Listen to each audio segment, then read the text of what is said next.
आज जैसे ही धुंधकारी ने हाथ जोड़ करके परीक्षित महाराज अपने भैया गौकर्ण से कहा है, तो गौकर्ण कहने लगे हैं तुम चिंता मत करो, हम तुम्हारी मुक्ति का कोई न कोई उपाय अवश्य ही निकालेंगे।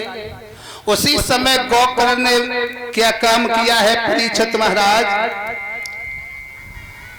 गंगा मैया के किनारे पर भगवान की पावन कथा का आयोजन कराया है और भगवान की कथा का आयोजन किया, धुंधकारी का आह्वान किया, धुंधकारी कथा सुनने के लिए आया।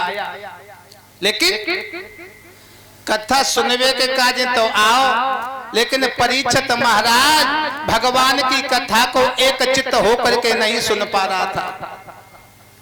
उसी समय अगर पूरब की हवा चले तो धुंधकारी पश्चिम को उड़ जाता है, पश्चिम की हवा चलती है तो पूरब को उड़ जाता है, एक चित्त होकर के भगवान की कथा का पान नहीं कर पा रहा है। उसी समय गौकर्ण ने एक 7 गांठ का बांस मंगाया और बांस मंगा करके और धुंधकारी को उसी बांस में विराजमान किया है।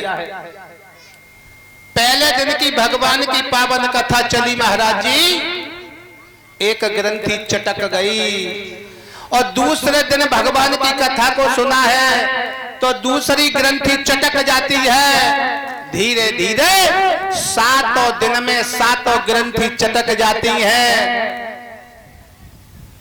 और विमान आया। विमान में बैठ करके धुंधकारी चतुर रूप होकर के और वैकुंठ के लिए चला जाता है। बोलिए गोविंद भगवान की। कब? जब एक चित्त होकर के भगवान की कथा सुनी तब।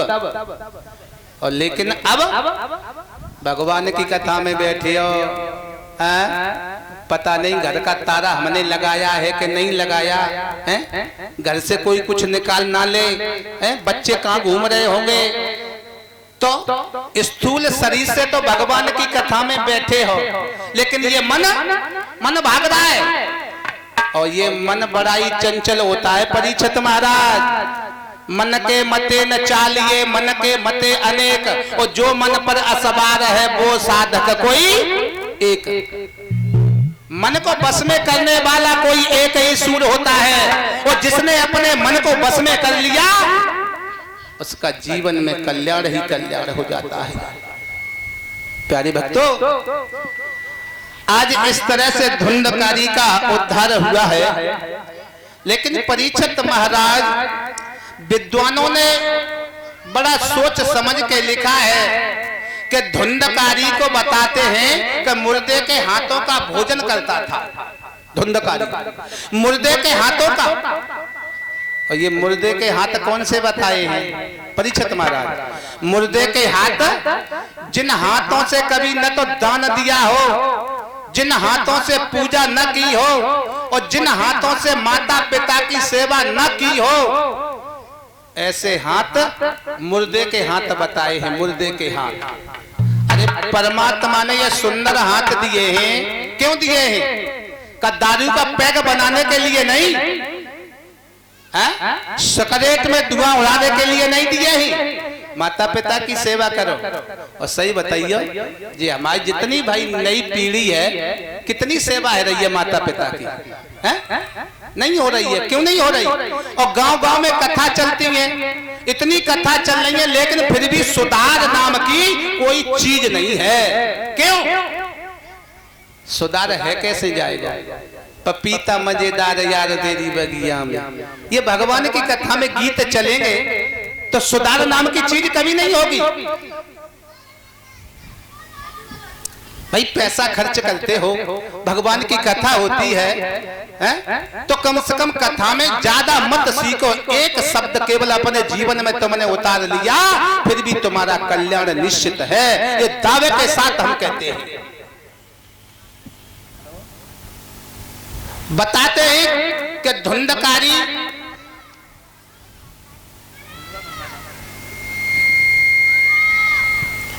हना लेता है, लेकिन स्नान नहीं करता था।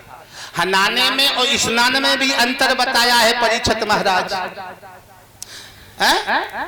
आप हैंड पंप पंप पे जाते हैं, तेल साबुन लेकर के जाते हैं, पानी को डाला, साबुन लगाया, तेल लगाया, अपने घर पर चले आए, हैं? ये तो नहाना हो गया। लेकिन स्नान, आपने स्नान किया, हेड पंप पर जाकर के और आकर के अपने घर पर आए, किसी देवी देवता की मूर्ति है, 2 अगरबत्ती लो, 5 मिनट उसके सामने हाथ जोड़ करके खड़े हो जाओ, वो स्नान कहलाता है। प्यारे भक्तों, ये धुंधकारी जो 5 वैश्याओं को लेकर के आया था परीक्षित महाराज, ये 5 वैश्या कहीं अंत नहीं है, ये अपने ही शरीर में है और वे 5 वैश्याएं हर व्यक्ति को मारती हैं।